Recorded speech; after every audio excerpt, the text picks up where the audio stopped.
नमस्कार किसान मित्रों, आप लोग देख रहे हैं द टॉप ज्ञान सारथी और मैं हूं आपका साथी अमित। तो साथियों, आज हम लोग जिस तिलहन की खेती के बारे में बात कर रहे हैं उसमें हम लोग एक जो हमारी बहुत ही पॉपुलर वैरायटी है उसके विषय में हम लोग चर्चा कर रहे हैं। तो साथियों, जो हमारी सरसों की खेती है इसमें हम लोग जो हमारी अगेती और पिछेती दोनों तरीके से बोई जाने वाली जो वैरायटी है उसके विषय में बात करते हैं, क्योंकि ये वैरायटी हमारी जो है काफ़ी अच्छी है। ये बहुत ज़्यादा पॉपुलर वैरायटी है, ये सब कहीं लगभग बोई जाती है। साथियों, इसके बुआई के समय के बारे में बात करेंगे, क्योंकि हम लोग ध्यान देंगे कि ये हमारी कब तक बोई जा सके। साथियों, इसकी जो है हमारी बीज दर के बारे में बात करेंगे, और साथियों ये हमारी कितने दिनों में पक करके तैयार हो जाती है, इसमें हम लोग खाद कितना क्या डालेंगे, उत्पादन हमें कैसे इसका बढ़िया हो। और साथियों, ये हमारी वैरायटी जो है किस तरह की मिट्टी में कितना उत्पादन देती है और कैसी रहती है, इस विषय में हम लोग बात करेंगे।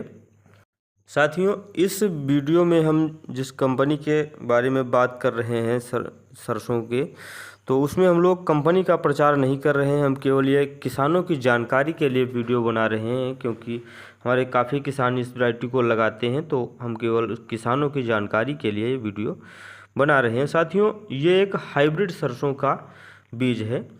तो इसको सबसे पहले क्रिस्टल या अब रॉ एग्रो कंपनी जो इसको बेचती है, बनाती है। साथियों, ये हमारी जो वैरायटी है 5222, ये बायर की 5222, ये 125 दिन की वैरायटी है, और ये लगभग जो हमारी 5 से 6 फीट तक बढ़वार लेती है। साथियों, इसमें हम लोग तेल के परसेंटेज के बारे में बात करें तो इसमें तेल परसेंट काफ़ी अच्छा होता है, जो 40 से 42% जो है इसमें तेल होता है। साथियों, ये हमारी लगभग सभी प्रकार की मिट्टियों में बोई जाती है, और जो हमारे भारत देश में लगभग सभी राज्यों में भी बोई जाती है। किसान इसको काफ़ी ज़्यादा पसंद करते हैं।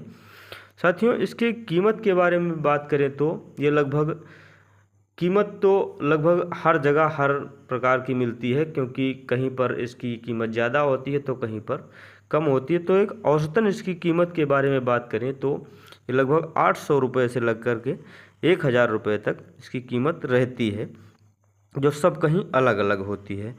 सरसों की पैदावार जो है इसको बढ़ाने के लिए हमें मुख्य रूप से सल्फर की योगदान रहता है। तो हमारी खेती में सल्फर बेंटोनाइट या फिर सल्फर WDG का प्रयोग हमें ज़रूर करना चाहिए साथियों, क्योंकि इससे हमारा उत्पादन काफ़ी ज़्यादा होता है। साथियों, जो हमारी 5222 वैरायटी है, इसको हमें जो उत्पादन के बारे में बात करें तो इसका उत्पादन लगभग 12 कुंटल पर एकड़ के हिसाब से इस पैकेट पर लिखावट के अनुसार से देखा जाता है। बाकी की पैदावार साथियों मौसम और आपकी खेती और आपके जो उसमें हम लोग खेती में क्या क्या विधियां करते हैं, क्या क्या गतिविधियां करते हैं, खाद कैसी क्या देते हैं, उस हिसाब से निर्धारित होती है। साथियों, 10 सितंबर से 31 अक्टूबर तक जो है इसकी बुआई सबसे अच्छी मानी जाती है, क्योंकि अक्टूबर तक बुआई का सबसे अच्छा समय रहता है। साथियों, इसमें बीज दर की बात करें तो 1.5 किलो पर एकड़ के हिसाब से बीज बुआई करना चाहिए। और साथियों, इसमें सिंचाई की बात करें तो जो 5222 है इसमें लगभग हमें 2 सिंचाइयाँ देनी पड़ती है। साथियों, इसमें खाद के विषय में जब हम लोग बात करते हैं तो इसमें जो हमारा हेक्टेयर के हिसाब से जो NP ग्रेड मतलब नाइट्रोजन फास्फोरस और पोटास का ग्रेड रहता है वो हमारा लगभग 80-60-60 का रहता है। तो जिसमें हमें 80 किलो नाइट्रोजन और 60 किलो फास्फोरस और 60 किलो पोटास देनी रहती है पर हेक्टेयर के हिसाब से। साथियों, इसमें कभी कुछ किसानों के समझने में दिक्कत हो जाती है, तो आज हम आप लोगों को समझाने का प्रयास करेंगे। क्योंकि साथियों, जो जैसे कि हमें नाइट्रोजन जो देनी है वो देनी है 80 किलो, तो कभी कभी किसान 80 किलो नाइट्रोजन की जगह पर 80 किलो यूरिया समझ लेते हैं। तो इसको आप लोग ध्यान से समझें। जैसे कि हम लोग जो 100 किलो यूरिया देंगे तो उसमें हमें 46 किलो जो नाइट्रोजन प्राप्त होता है। साथियों, अब हमें 1 किलो जो हमें नाइट्रोजन चाहिए तो उसके लिए हमें लगभग 2 किलो 170 ग्राम जो है यूरिया लेनी पड़ती है, तब हमें 1 किलो नाइट्रोजन प्राप्त होता है। और हमें यहाँ सरसों की खेती जो हम लोग कर रहे हैं तो इसमें हम लोगों को 80 किलो नाइट्रोजन चाहिए।